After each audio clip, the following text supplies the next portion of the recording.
Hi, I am Christine Edwards, and I am giving my report on our mission trip to Peru. From July 31st to August 9th, 2009, a team of 19 people went to Trujillo, Peru from Mountain View Community Church. We had lots of great experiences, but we made sure we talked to each other about these experiences. Each of our debriefs, we kind of had some self-realization discussion questions that we went over. And one of these was, how are you going to challenge yourself during this trip? Well, my challenge to myself was to try to get to know the people of Peru. I can be kind of closed a lot of the time, and it's hard for me to really develop a good spiritual, emotional relationship with others. But one of my goals was to do that this trip. And through the Lord's help, I feel like that was accomplished. I was able to achieve my challenge to myself this trip. Some of the most meaningful event was when we arrived. We deplaned, took care of our bags, got on the bus. I looked out that window and saw the hills just filled with the lights and the little adobe brick huts of people who lived in Peru, and I started to cry because I had returned. I was back. I was so glad to be so. I really enjoyed also, another meaningful event was the evenings that I spent. The night times were some of the most reflective, contemplative times for me. I spent an hour to two each night writing the updates, and so I was able to look back over the journal that I had taken during the day and reflect and really contemplate what had I learned, how had I been challenged, and how had I met those challenges. Another really meaningful experience was when somebody recognized me, when I could look into their face and into their eyes and know I've met them before, they remembered me, and they care about me. On Sunday night, when we got there, we had just gotten our bags, we had done the women's event, and then Jeff and some of the interns said, "All right, now we're going to go play soccer." Well, we're going to go play football, and I was a little tired, as well as many of other of us were, but we went anyway.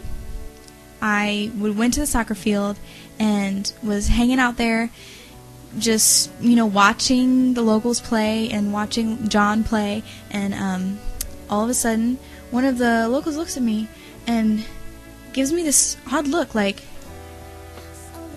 "Do I know you from somewhere?" And I looked back and I was like, yeah, I remember you from last year. Well, this was Orlando, and we got to actually work with Orlando a lot later on in the week. He came with us to the work site, and it was really great to see him again and he recognized me. He actually recognized me long before I recognized him, and just having that recognition was just beyond words. And he wasn't the only one. There was quite a few others, like Julian. When we first walked in, Julian just greeted me with open arms. He's like, "I know you, I remember you, I love you, welcome back to Peru, we are so glad that you're here, I am so glad that you're here." And that's what he said, well, in Spanish. I wanted so much to effectively communicate. I wanted so much to be able to just speak the language, and I was trying, and it was hard. That was a very difficult thing for me. I wanted to be able to be just fluent. That's a good word. I wanted to be fluent, and I wasn't, and it was hard because I wanted to be. And so that has brought about a new challenge, which I will get to.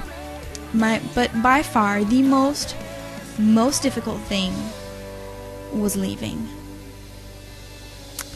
I had met my challenge of that year. I had developed relationships.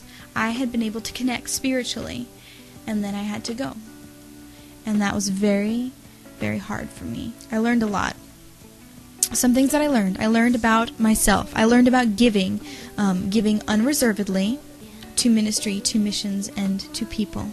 I have now a renewed passion for missions, and I only hope that I will be able to sustain that forever.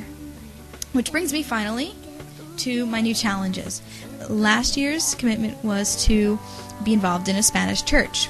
I had said at the end of a missions trip that when I moved to Dallas, the next couple weeks, that I wanted to find a Spanish church, a Hispanic church, Latino church, and get involved. And well, I am involved in a Hispanic church, and have been for the past 6-8 months. This year we were also given the same type of challenge. What would you do this coming year to improve yourself as a result of the missions trip that you went on? Well, this year I had two things that were very important to me. One was learning Spanish, either getting involved in community classes or anything, and the other was to improve upon the music that I was working on. Well, I'll tell you, God is really amazing, because in the 3 weeks since I've been back, already I have been able to use my Spanish almost every day. I have been talking to somebody pretty much every day in Spanish since I got back from Peru. And oh my goodness, I'm getting better. What a concept. Wow, God is great, because I would not have been able to do this by myself. As far as music, I've already learned, since coming back from Peru, like 5 new songs in Spanish with the guitar. A lot of these had to do with some great blessings that I've received from people at my church, such as, oh, here, I've got, these 4 more Spanish CDs. Here, learn these. And I said, okay. So they're already on my computer, and I'm already listening to them. And it's amazing.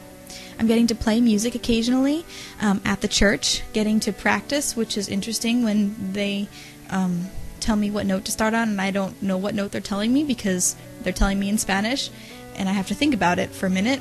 Meanwhile, we've already started. So sometimes music can be interesting cross-linguistically.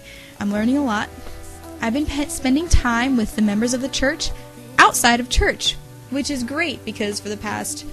This is a new development. This only happened since coming back from Peru. Now I've got weekly meetings set up with people outside of the church, with the guys from the worship team.